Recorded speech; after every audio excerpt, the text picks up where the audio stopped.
Los periodistas.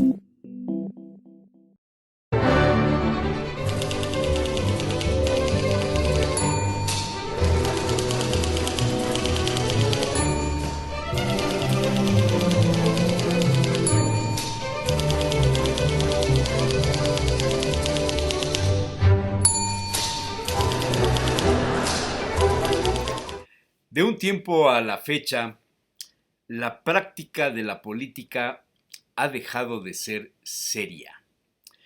Puede que en el camino la intervención de los mensajeros, los intermediarios, los medios, los voceros de tal o cual facción tengan culpa.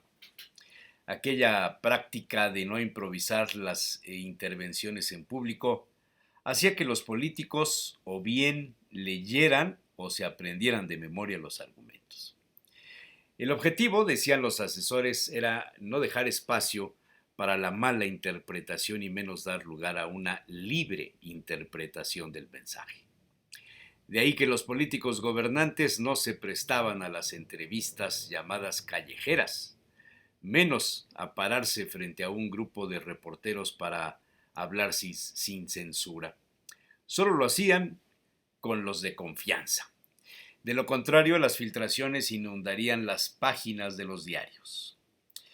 Pero la llegada de los nuevos sistemas y técnicas de comunicación ha ido abriendo el comportamiento de los políticos, en algunos casos para bien, cuando el actor está preparado y maneja correctamente el lenguaje, es decir, construye oraciones gramaticales usando el idioma español.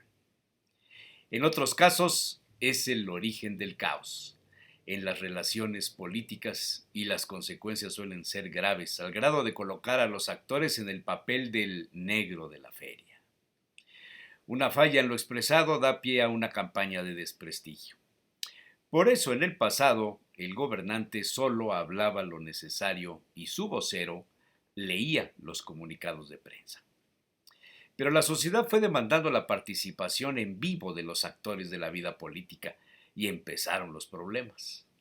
Hace años era impensable un debate entre contrincantes por el mismo cargo. Si no mal recuerdo, fue Enrique Montero Ponce quien convocó a Guillermo Pacheco Pulido y a Francisco Fraile, ambos aspirantes a la presidencia municipal de Puebla, a debatir por primera vez en vivo en la radio. Después, los organismos empresariales buscaron el papel de moderadores de los encuentros con aspirantes. Algunas universidades privadas y otros organismos con fines muy particulares, donde se buscaba hacerle el caldo gordo a uno de los aspirantes. Y entonces asumieron influencia los asesores, mal llamados primero de imagen y después de comunicación. Al paso de los años, los protagonistas de la información han sido los propios políticos, manejan sus cuentas de redes sociales, escriben en diarios, son comentaristas y a veces con éxito.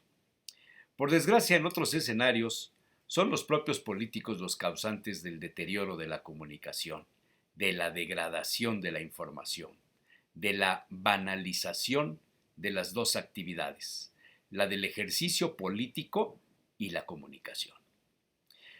La improvisación quizás sea responsable de parte de estos escenarios. Quien se cree todopoderoso suele no preparar sus intervenciones y a veces se cumple la sentencia que antes aparecía en algunas premisas de los entrevistados.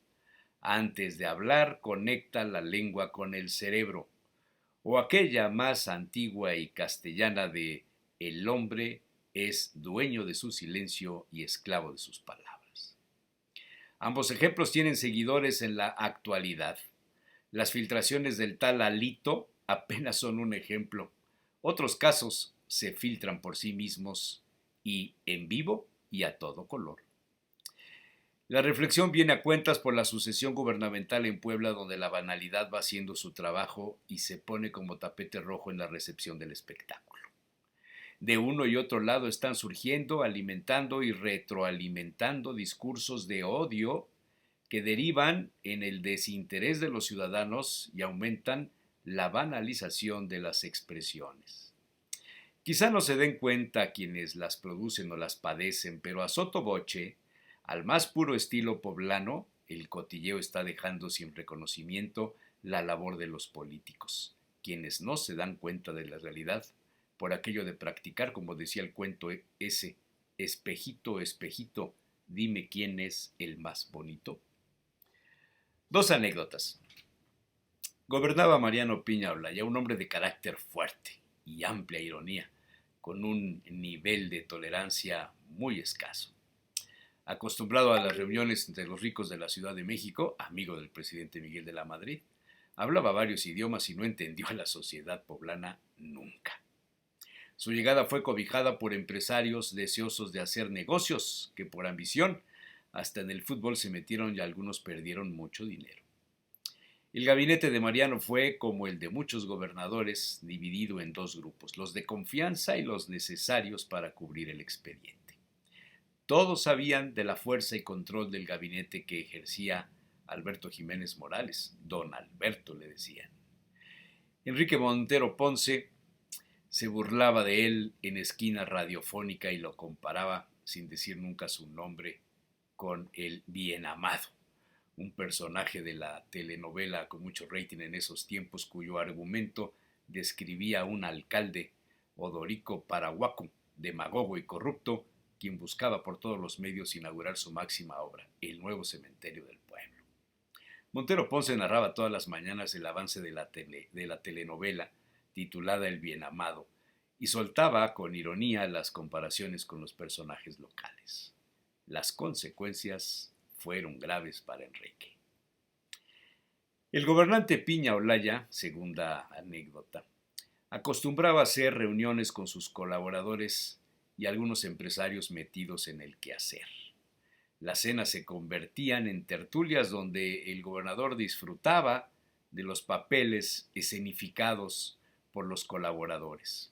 Alguno declamaba, otro cantaba, otro más contaba chistes de los enemigos del gobernador y así se pasaban horas y horas bebiendo whisky, a veces algún vino, tequila, y fumaban puros habanos, aunque la mayoría no sabía hacerlo. Piña Olaya se reía de los bufones de su corte.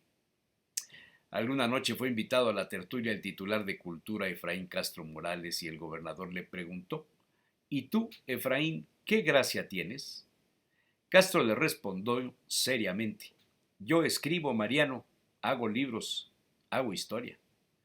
A los pocos días la Secretaría de Cultura estrenó titular. La banalidad en la política no ha sido buena consejera, menos cuando desde el poder se provoca, se siembra y por desgracia se cosechará. O por lo menos así me lo parece.